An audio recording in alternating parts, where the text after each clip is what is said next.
kalau kita bicara gelar perkara khusus, itu benar-benar khusus. Yang datang juga orangnya khusus semua. Jadi kita nggak hadir, kita bukan orang yang terlibat kan, sehingga kita nggak tahu isinya apa gelar perkara khusus. Tapi mengenai kewajiban seorang Jokowi untuk hadir dalam gelar perkara khusus, jawabannya tidak wajib karena sudah diwakilkan oleh kuasa hukumnya. Mengenai kewajiban seorang Jokowi harus menunjukkan ijazah aslinya, jawabannya tidak wajib karena di sana bukan tempatnya. Gitu. Jadi di sana hanya tentunya ketika ada gelar perkara khusus adalah hanya mengatur atau mengelola atau mencermati mengenai paradigma perkaranya. Gitu.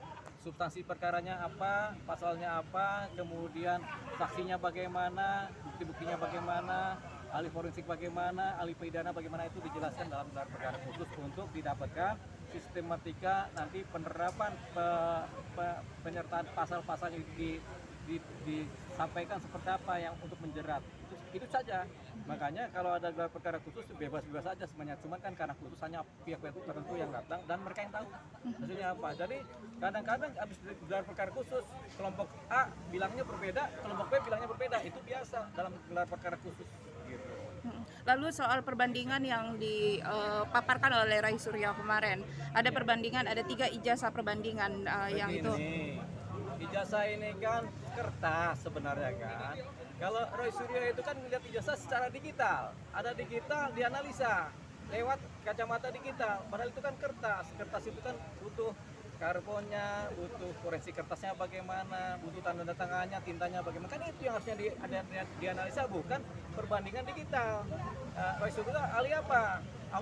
Anggaplah kita anggap dia ngerti mengenai digital, tapi kan ini bukan persoalan digital, ini kan persoalan fisik, analog, gitu. Itu persoalannya di situ. Jadi dia nggak berwenang sebenarnya juga untuk menjustifikasi sesuatu yang sifatnya analog dalam posisi digital.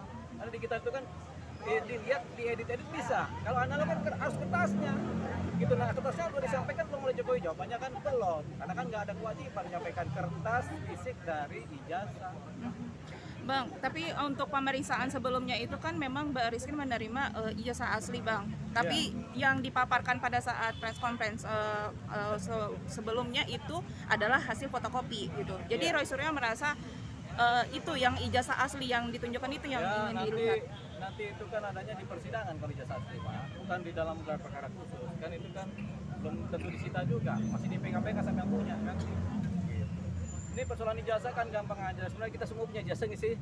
Ya kan kita punya. Terus ada yang nanya nggak ijazah kita digadang-gadang sampai ke baris krim? Nggak ada. Ini orang keterlaluan aja. Ijazah satu orang digadang-gadang diminta-minta. Sementara kita di sini kan ijazahnya banyak. SD, SMP, SMA. Kenapa nggak dicek ijazah TK kita bagaimana? Kan begitu kan? Tapi kan nggak ada. Kan emang nggak wajib orang menunjukkan ijazah itu. Begitu.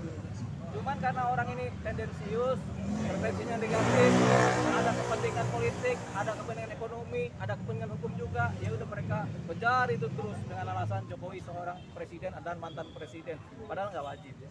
Harusnya kan yang dikejar tuh Pak Prabowo Subianto tuh ijazahnya mana, itu kan lebih fair karena masih menjabat kan begitu. Ini udah nggak menjabat juga, orang juga udah santai-santai di Solo sana, begitu. Jadi ini tendensius sifatnya, tapi nggak apa-apa ya, cuman kan buang-buang waktu. Bang, kalau menurut Abang setelah melihat daripada interview atau wawancara atau sebagai penelitian dari asli apa nggak sih, atau nggak bisa memastikan juga yang mana? Sebenarnya karena nggak wajib tadi kita nggak bisa memastikan asli palsu, tapi ya kita berkeyakinan ini asli. Karena apa? Karena lembaga perguruan tingginya udah bilang ini asli. Masa kita dari UI kita bilang palsu-palsu, UI bilang ini asli kok, si Deolipa lulusan UI, mau bilang apa? Walaupun kita nggak tamat pun kita juga sah. Karena apa? Lembaganya bilang begitu. Makanya yang kita pegang adalah perguruan tingginya bilang ini asli dan memang berkuliah. Ya sudah, mau bilang apa? Ya masa kita kuliah di ISIP, orang ISIPnya sendiri kampusnya bilang ini asli, terus kita bilang enggak, kan gitu. Yang bodoh siapa? Ah, itu jawab sendiri kalau itu pertanyaannya. Bang, dari Egy Sujana kan sempat mengatakan bahwasannya apalagi itu. Nah, itu aja udah kabur dari TPUA. Kan gitu, saya tidak lagi menjabat sebagai TPUA. Apa tuh TPUA? Tim Pembela Ulama Aktivis. Nah dia aja bilang saya sudah tidak lagi menjabat, sudah berhenti. Kan begitu kemarin dia juga ngomong. Terus mau diapakan lagi? Makanya jawabannya nggak utuh. Bang, tapi kan seharusnya tapi dari Egy Sujana sendiri kekeh nih Bang akan mengejar terus nih sampai dia memperlihatkan ijazah. Dia ijazah. kan lagi sakit juga, masa mau ngejar-ngejar? Nggak usah lah, Jokowi kabur, dia susah ngejarnya, percaya deh. begitu. Pokoknya jaga kesehatan Bang Eki Sujana supaya cepat sembuh, supaya sehat lagi, supaya bisa berkarya. Itu kan doa yang paling bagus dibanding dia harus ngejar-ngejar orang dia lagi sakit, mah ngejar gimana caranya? Ya. Bang, tapi kan Rismon sendiri kan sempat bilang ya bahwa seharusnya itu Jokowi dan pihak UGM-nya itu harusnya hadir untuk meyakinkan. Nggak bisa, karena nggak wajib. Itu kan pikiran dia. Jangan memaksakan pikiran diri sendiri kepada orang lain. Sesuatu yang tidak wajib tidak bisa Tapi dipaksa. Bang, kalau misalkan publik tidak meyakinkan, walaupun misalkan harusnya meyakinkan publik Ya, atas itu polemik publik ini. yang mana? Wong kita aja yakin kok. Publik yang mana? Wong kita aja udah biasa aja. Uang perguruan tinggi udah bilang asik, mau bilang apa? Ya kan? Jadi publik dia kan, bukan publik kita. Publik kan banyak. Oke, Bang, ini mungkin terakhir dari saya, Bang, atau mana ya?